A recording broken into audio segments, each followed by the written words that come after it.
This is a first for me. I've been a Browning guy my whole life.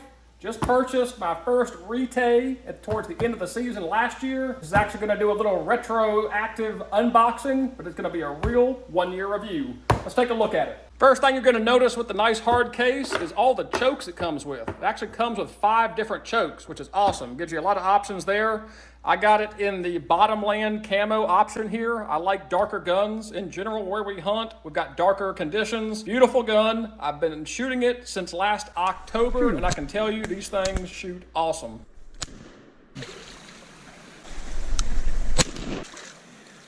Yeah.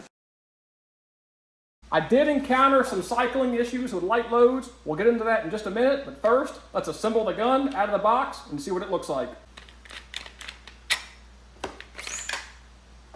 Forearm receiver on here.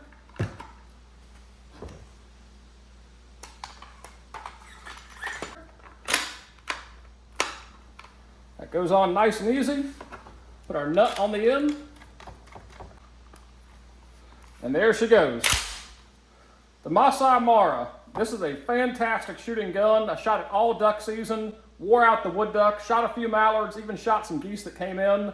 I have not had a chance to dove hunt with it yet, so I'm very excited about this season, trying out a new gun. A couple of the features that drew me to this gun, number one was the action. This actually came from the Benelli style actions, inertia driven, and you don't have to worry about gas, pistons, springs, and things breaking. I had some issue with gas guns in the past, didn't like them, so I've gone back to inertia. I also like the big release button here.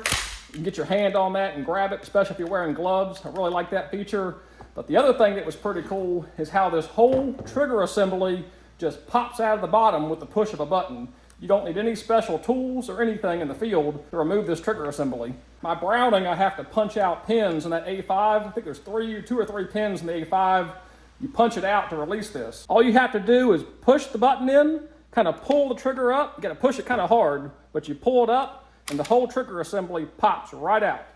It doesn't get any easier than that. And same thing to pop it back in. You just slide it in here, line it up, pops right back into place. So I really like how easily that trigger assembly comes right out.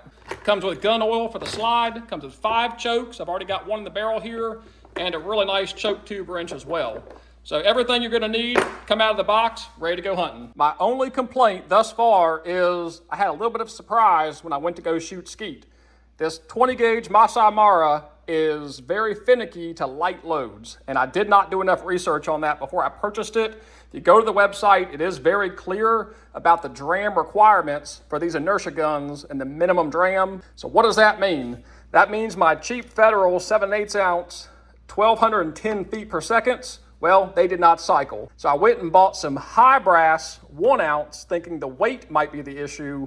Well, that was not the case either. It needs the higher velocity. So neither one of these right here I could get to reliably cycle, and I actually went through that process a year ago, and I'll show you right here. Next test is going to be the 2 3/4 inch dove loads. 3-shot test, here we go. And we just had a misfire. Let's see what's going on here. It did not pull that second shell up. And when that bolt was back here, it was really sticky. But let's try this again. 2 rounds with the 2 3/4 inch dove. Same problem again. See what's going on. It didn't pull that 2 3/4 back out, but it did kick up the 3rd shell. 3rd test, after unsuccessfully shooting the 2 3/4, we're going back to a 3-inch number 1 heavy steel shot.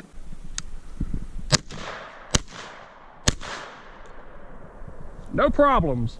So it's cycling those heavier loads, 0 problem, but it did not like that light load. We're trying a little bit heavier load with the high brass. Let's hope she cycles. Does not cycle. It came farther back, but it did not eject that shell.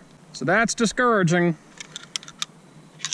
Doesn't have quite enough charge to bring that bolt far enough back for that shell to kick out.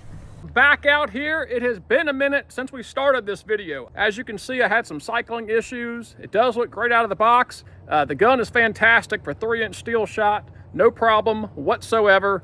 The problem is cycling light loads, but I think I might have a solution to this. The shells I was shooting that only had about 1,200 feet per second were not cycling, so I went to Academy Sports, found a few boxes of 1,300 feet per second, and according to RETAY's chart, these should cycle fine. So let's find out.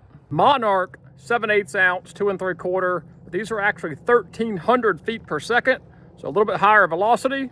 Moment of truth.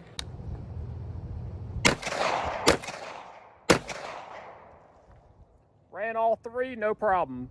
Tells you right there, you need at least 1,275 to 1,300 feet per second. We might have finally found a shell that'll work in the RETAY. I emailed the manufacturer asking about this whole dram issue and cycling issue, and they actually said they test these guns with the Top Gun Federal 7/8 ammunition, and if this does not cycle, they actually deem the gun as to be defective, and I can send it back, and I guess they'll work on it and repair it. But I've got 4 boxes of those Monarchs with a 1,300 feet per second I'm gonna use for dove season. I'm gonna see how that goes, then I'm gonna debate whether or not I'm gonna send the gun back and get it fixed. Apparently, not only does it have to do with dram, it has a lot to do with how well these shells are sealed. And the guy said these Top Gun Federals are actually sealed really tight, and that's why they do work, even though the dram requirement is slightly less.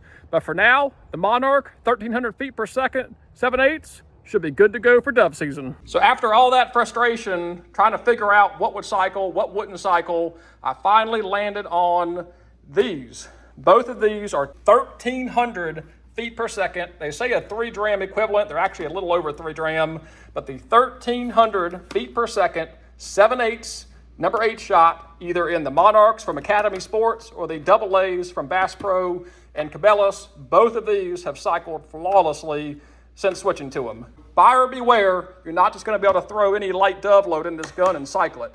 You do have to find the higher feet per second shells in order to reliably cycle. For waterfowl, I've been shooting a modified choke. For these doves, I'm going to go ahead and switch this out into an improved cylinder. These 20 gauges already have a slightly tighter pattern because of the barrel constriction. So I want to open that pattern up a little bit more for these doves. So I'm taking out the modified that came in it, and I'm replacing it with the improved cylinder IC. That is right there. So I'm going to remove this sticker here. I don't know why that's entirely necessary. I guess that's what you call marketing. Drop this improved cylinder in. Then I'll be ready for dove season opening day. There we go. And there you have it, the 1-year review and unboxing of the Masai Mara RETAY Bottomland Camo 20 gauge, 26-inch barrel. So far, I love the gun, but I've only waterfowl hunted with it. Tomorrow, opening day of dove season, I think I've got our shell and cycling issue figured out, so I've got high hopes tomorrow. This gun is gonna run flawlessly. Hope you guys have enjoyed this video, took something away from it. But as always, until the next one, God bless, take care.